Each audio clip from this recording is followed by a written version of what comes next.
बहुत समय पहले की बात है।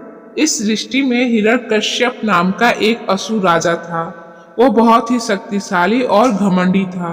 उसने घोर तपस्या करके भगवान विष्णु से वरदान प्राप्त कर लिया था कि न तो उसे कोई मनुष्य मार सकता है, न ही कोई देवता, न ही वह दिन में मरेगा, न ही रात में, न उसे कोई अस्त्र मार सकता है, न शस्त्र से।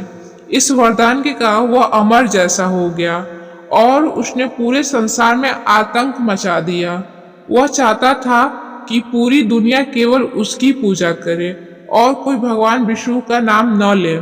लेकिन हिरण्यकश्यप का अपना बेटा प्रहलाद भगवान विष्णु का परम भक्त था। वह दिन रात विष्णु की भक्ति में लीन रहता और सभी को भी विष्णु की महिमा सुनाता। यह देखकर हिरण्यकश्यप बहुत क्रोधित हो गया। उसने प्रहलाद को समझाने की बहुत कोशिश की, लेकिन प्रहलाद अपने पिता की एक भी बात नहीं मानी। उसने कहा, पिताजी, भगवान विष्णु ही इस सृष्टि का पालन करता है।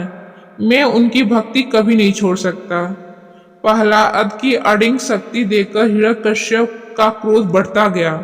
उसने अपने सैनिकों को आदेश दिया कि वे किसी भी तरह प्रहलाद को मार डालें।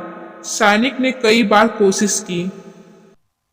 प्रहलाद को ऊंचे पहाड़ से नीचे फेंका गया, लेकिन भगवान विष्णु ने उसे बचा लिया। विषैले नागों से कटवाने की कोशिश की गई, लेकिन नागों ने उसे कुछ नहीं किया। विषैली हाथियों के सामने डाल दिया गया, लेकिन हाथियों ने उसे कोई नुकसान नहीं पहुंचाया। उसे विष पिलाने की कोशिश की गई, लेकिन विष अमृत बन गया।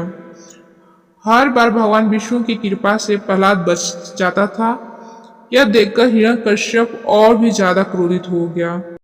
हिरण्यकश्यप की बहन होलिका को यह वरदान प्राप्त था कि उसे अग्नि नहीं जला सकती। हिरण्यकश्यप को लगा कि अब वह प्रहलाद को मारने में सफल हो सकता है। उसने होलिका को आदेश दिया कि वह प्रहलाद को अपनी गोद में लेकर अग्नि में बैठ जाए, ताकि प्रहलाद जलकर राख हो जाए और वह जीवित रहे। होलिका को अपने वरदान पर बहुत घमंड था।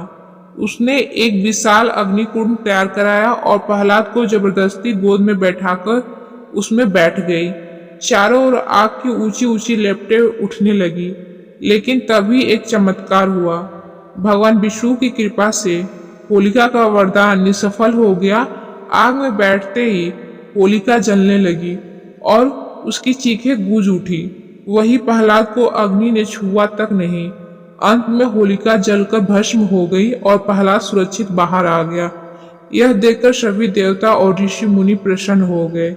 यह घटना यह सिद्ध होता है कि सच्ची भक्ति की जीत होती है और अहंकार व अन्याय का अंत निश्चित है। तभी से हर साल फागुन मास की पूर्णिमा की रात को होलिका दहन मनाया जाता है। इस दिन लोग लकड़ियां और उबले एक जगह एकत्र करके जलाते हैं, जिससे यह संदेश मिले कि अहंकार, बुराई और अधर्म का अंत अवश्य होता है। इसके अगले दिन रंगों की होली मनाई जाती है, जो अच्छाई की जीत और प्रेम, सौहार्द और आनंद का प्रतीक है। इस कहानी से हमें क्या शिक्षा मिलती है दोस्तों, चलिए सुनते हैं। सच्ची भक्ति और धर्म की हमेशा विजय होती है। अत्याचार और अहंकार का अंत निश्चित है। भगवान अपने भक्तों को सदैव रक्षा करते हैं, इसलिए होली से एक दिन पहले होलिका दहन का पर्व मनाया जाता है। वीडियो पसंद आएगा तो प्लीज लाइक एंड सब्सक्राइब कर लीजिएगा और ऐसी रोमांचक कहानी सुनने के लिए सब्सक्राइब करके बेल आइकन का नोटिफिकेशन प्रेस कर दीजिएगा। Thanks for watching.